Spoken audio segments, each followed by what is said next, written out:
तुहिना जी। श्री हरिवंश महाराज जी। महाराज जी, आप कह रहे हैं कि आप एक एग्जाम की तैयारी कर रही हैं, परंतु इतनी बार असफलता मिलने के बाद भीतर एक डर बैठ गया है कि जो भी पढ़ते समय मन एकाग्र नहीं करने देता। महाराज जी, इस डर को हटाने के लिए मैं क्या करूं? भगवान से प्रार्थना करो। 10 बार हार जाए तो क्या हम 11वीं बार हार ही जाएंगे? ऐसा नहीं है। इस बार हो सकता है मैं निकल जाऊं। अच्छी पढ़ाई पढ़ो और बिल्कुल प्रसन्न रहो। ये सबसे बड़ी कमी है जो हम निराश हो जाते हैं। किसी भी स्थिति में निराशा नहीं आनी चाहिए यार। मनुष्य जीवन में किसी भी स्थिति में निराशा नहीं आनी चाहिए। हम फेल हो जाएं, हम हार जाएं, हम घाटे में, हम विपत्ति में, ये सब बनी रहेगी क्या भैया? रात नहीं रही तो दिन नहीं रहेगा। बड़े बड़ों के जीवन में एक समानता नहीं पाई गई। सुबह राज्याभिषेक हो रहा है भगवान श्री राम का, तैयारी बिल्कुल जोर की चल रही, और समय के निर्णय निकल गया। 14 वर्ष विशेष उदासी, उदासी भाव से 14 वर्ष का वनवास। भगवान को, हम लोग इंसान हैं यार, कब क्या कैसी परिस्थिति आएगी वो बदलती रहेगी। आप कई बार मान लो परास्त हो चुके, हार चुके, फेल हो चुके या असफल हो चुके व्यापार में, किसी भी विषय पे, तो निराशा नहीं आनी चाहिए। उदास मत होइए, फिर एक नया जोश लाइए, फिर नई उमंग लाइए और हम उस पर विजय प्राप्त करेंगे।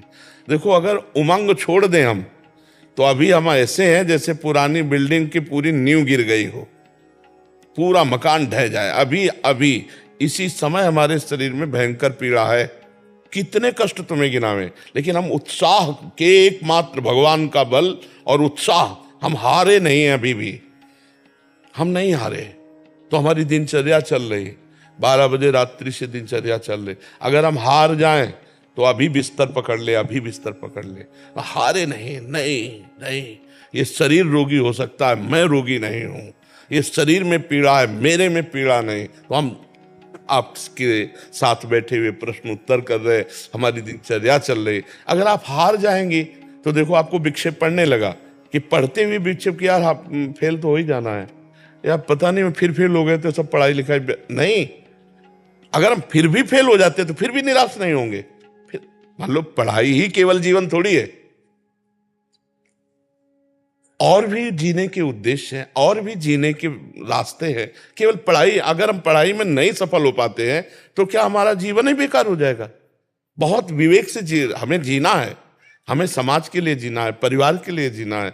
हमें और जीने के कई कारण हैं जीने का। क्यों यही नहीं कि हम फेल होते चले गए तो आप क्या करें, शरीर को नष्ट कर दें। बहुत से बच्चे ऐसे करते हैं, बहुत से किसान ऐसा कर लेते हैं, बहुत से व्यापारी ऐसा नहीं करना चाहिए। हमारे जीने के और भी कारण हैं। सबसे बड़ा कारण है भगवत प्राप्ति, और वो अगर इस मनुष्य शरीर में नहीं हुआ तो किसी योनि में नहीं होगी। मुझे भजन करना, मुझे भगवान की प्राप्ति करनी है, और भगवान मिल गए तो सब कुछ मिल जाएगा। आप विचार करो, भगवान मिल, हमको एक बहुत बड़े विद्वान मिले काशी में। जब हम घाटों पे रहते थे वैराग्य से, तो उन्होंने कहा, स्वामी जी आप कितना पढ़े? उनका कक्षा 9, गांव के स्कूल के।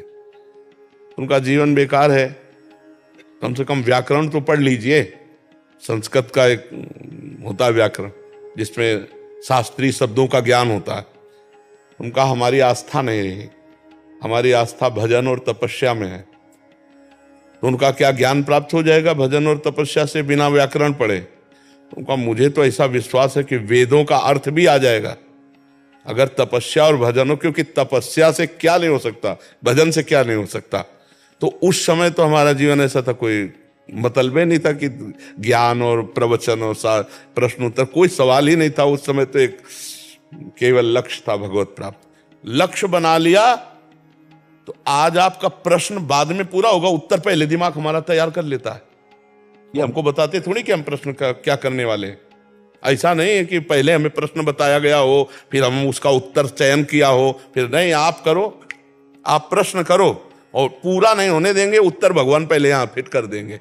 क्यों? क्योंकि उत्तर हम नहीं दे रहे, हमारे भगवान बैठ करके दिमाग में देते हैं। इसलिए जहां तुम्हारा प्रश्न हुआ फौरन उत्तर। एक प्रश्न, ऐसे ऐसे जटिल प्रश्न, और एक दिन से चल रहा है, वर्षों से चल रहा है, वर्षों से प्रश्न आ रहे हैं और वर्षों से उत्तर हो रहा है। चाहे जितना पढ़ा लिखा हो, उत्तर के लिए समय चाहिए।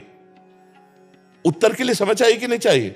कि भाई ये एक विषय का उत्तर थोड़ी हो रहा है, लेकिन आप देख रहे हो प्रश्न के उत्तर, ये पढ़ाई का उत्तर नहीं है। कक्षा 9 पढ़े गांव के स्कूल की चलते हो हालत क्या होती है, धूप में मास्टर बैठे, सर्दी में लड़का उधर बैठे हुए। हम ऐसे स्कूल में पढ़े, ऐसे थोड़ी पढ़े कि ABCD तो 6 से शुरू की जाती, कक्षा 6 से ABCD शुरू होती थी। तो 9 कक्षा में क्या है, 9 तक कितनी पढ़ाई होती, ना कोई संस्कृत कॉलेज गए, ना कोई ऐसा पढ़े। तो हम ये कह रहे हैं कि हमारे जीवन का उद्देश्य यदि सत्य है तो प्रकाशित होके रहेगा। कितना पढ़ जाते, क्या बनते। और आज भगवान की शरण में तो जो बने हैं वो सब यहीं दर्शन देने आते हैं। तो हम ये कह रहे हैं कि निराश होने की जरूरत नहीं। सबके लिए एक स्थान बाकी है, भगवान। जब सब जगह से हार जाला तो भगवान की शरण में हो जाना, देखना तुम जीत जाओगे। भगवान का बल अमोघ बल है। वो हम अपने से कह रहे हैं, मरी हुई किडनी, फेल किडनी को 18 वर्ष हो गए चलते हुए, तो वो कहां से चल रहा है? भगवान का बल चल रहा है, भगवान के बल से चल रहा है। वो करतुम अकर्तुम अन्यथा करतुम है, हारना नहीं, कभी हारना नहीं।